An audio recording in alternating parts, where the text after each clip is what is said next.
remains to me one of these films that I'm very proud of. I'm talking about a business proposition, Louis. I was so excited to be in this movie. I couldn't see straight. You're from a broken home, of course. If it was broke, so what? 25 years later, people talking to you about a film, it's remarkable.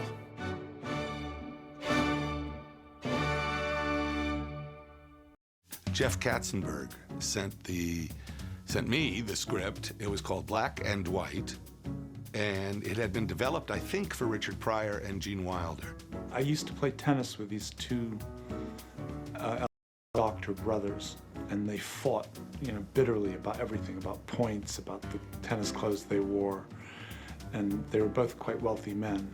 Tim used to say, there's something about those guys that I think we should incorporate into a story. We need to make them characters because they're very funny, they're very unique. I had the idea of them arguing about nature, nurture, and them being sort of rather diabolical and willing to go to these lengths to win a dollar bet.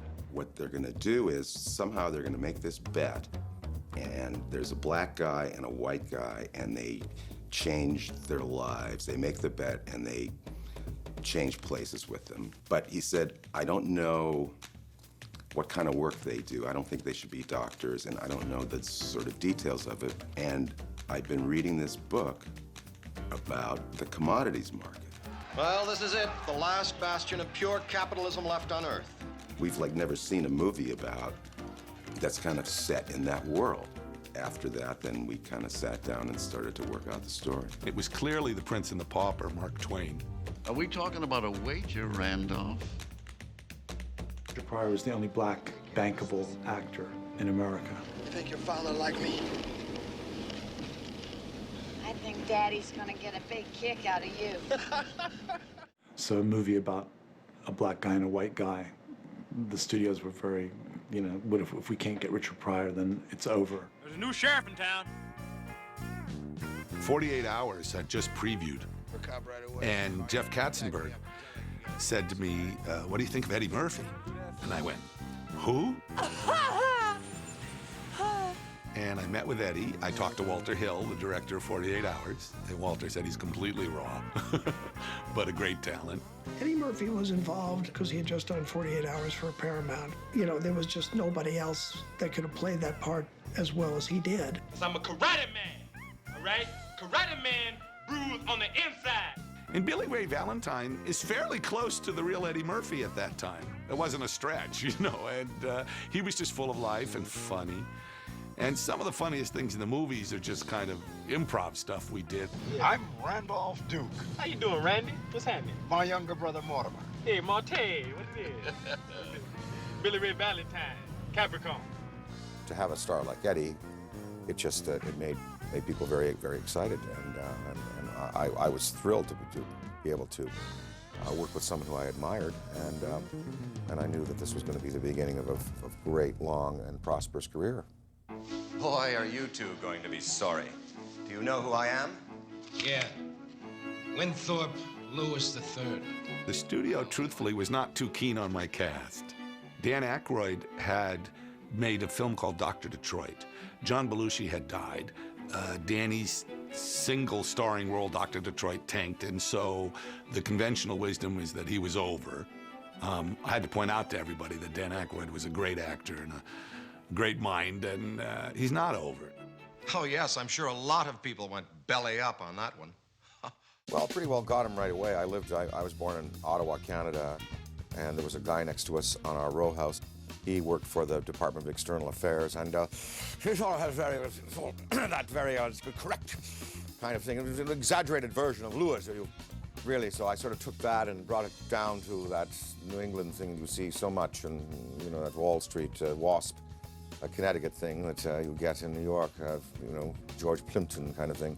He was wearing my Harvard tie. Can you believe it? My Harvard tie. Like, oh, sure, he went to Harvard. I loved working with him. I really felt just a wonderful,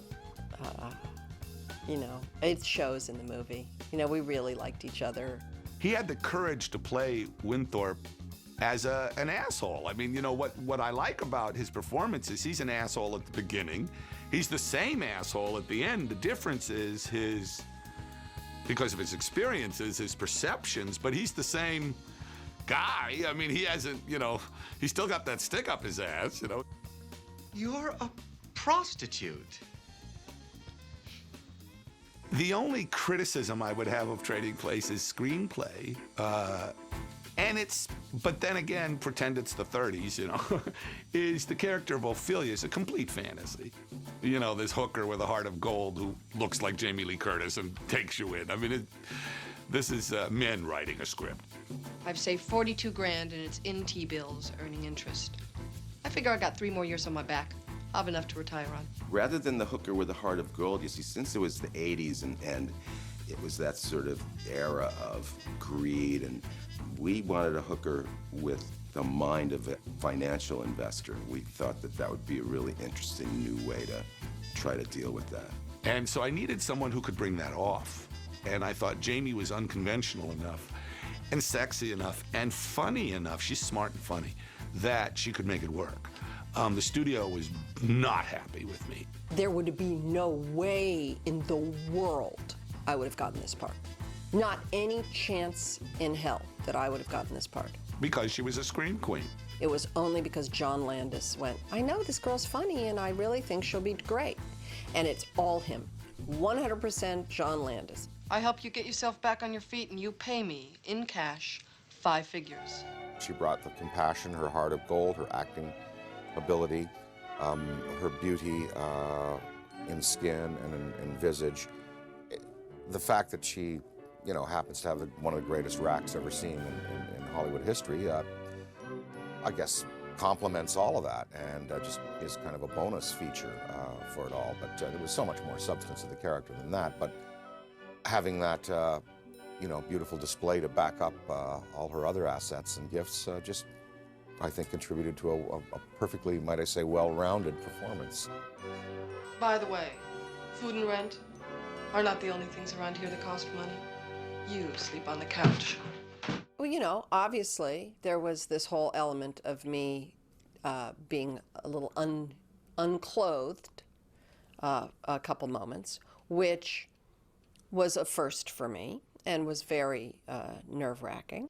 Her nudity got such unbelievable response in terms of, it wasn't such a big deal. It's, you know, it's so brief, and it was like, it was interesting. It was like, you know, everyone in the theater sort of goes, hello, you know, everyone wakes up all of a sudden. And Steve Martin said to me, he said, I saw Trading Places.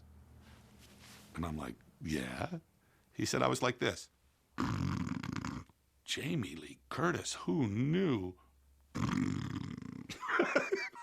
Thank you, Steve.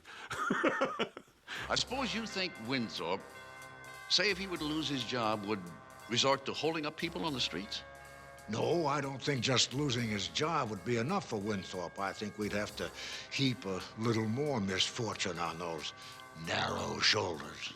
John Landis was always a big fan and quite close to, he had known Ralph Bellamy and thought he'd be great for Randolph Duke. And we thought that the Mortimer Duke character would be best served by Ray Milland. Well, unfortunately, we could not get Ray insured. So we were in a bind for the other Duke brother. And my whole thing was, well, who was a big star of the 30s and 40s and who had never played a villain? So I was thinking, Don Ameche. Don Ameche never played a villain. With his genes, you can put Winthorpe anywhere and he's going to come out on top.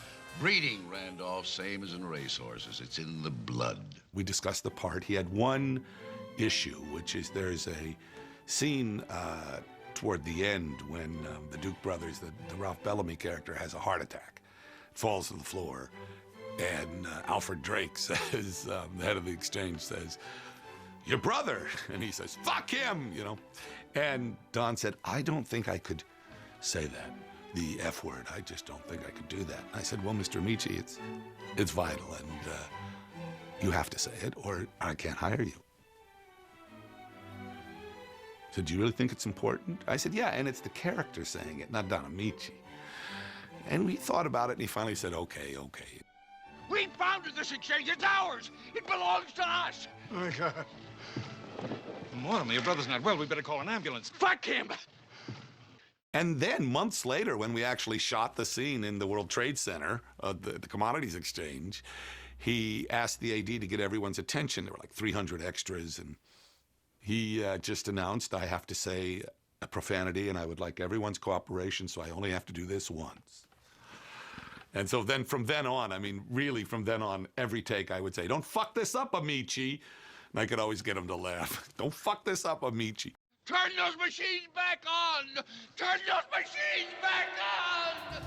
The whole vibe of the set, when they were on set, was different because you don't mess around with these people.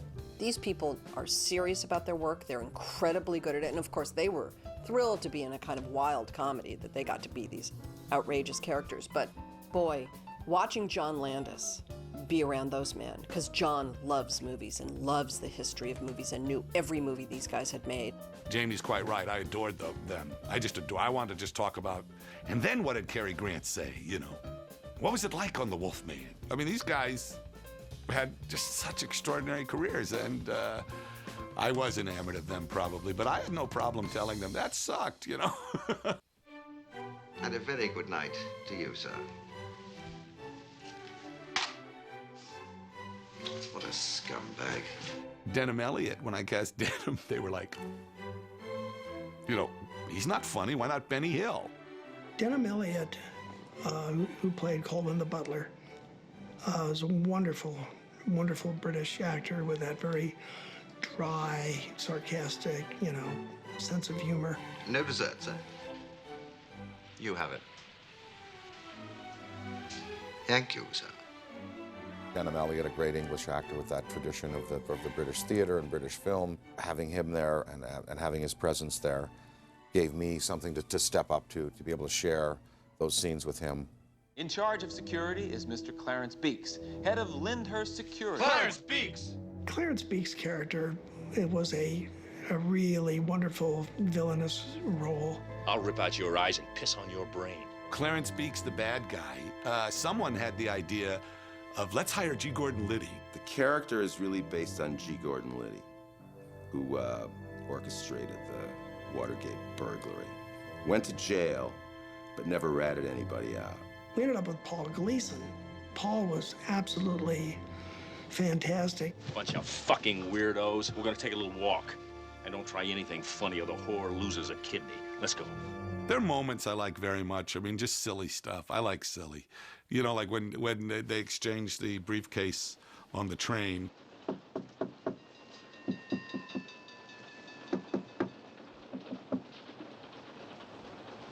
Who is it? Open the door, man. Just Abbott Costello stuff cracks me up, you know. Windsor!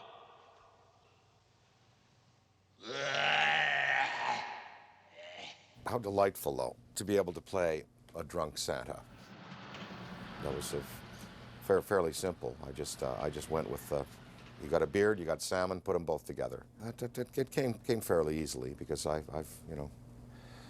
been down and I've had my moments of inebriation. So. Let me see now. You would be from Austria, am I right? No, I am Inga from Sweden.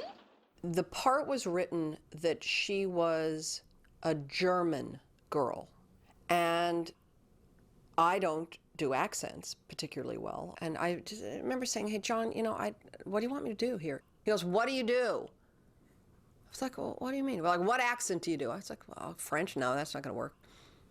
And I said, "I don't know, Swedish?" He goes, "Sweat, great, make her a Swede." And she was like, but how can I do that? I'm wearing lederhosen. Don't worry about it. But you're wearing lederhosen. Yeah, for sure, from Sweden. It's silly. I was outside for quite a bit in that cold rain, and I'm loving every minute of it, of course. I was so happy to be there playing that drowned cat scene on the street corner. I don't think I've done anything as rewarding since.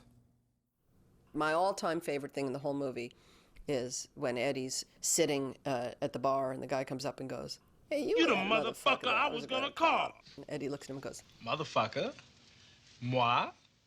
There it is. There's the movie right there. Motherfucker moi. The head of the studio at that time and someone else were horrified when they saw the movie. They said, Danny's in blackface? There'll be riots across the country. That's ridiculous. That was one of the executives who was deeply appalled by a man being sexually molested by a gorilla. And I said, you know, it's a joke and it goes by very quickly. But the first preview was very successful and all went away.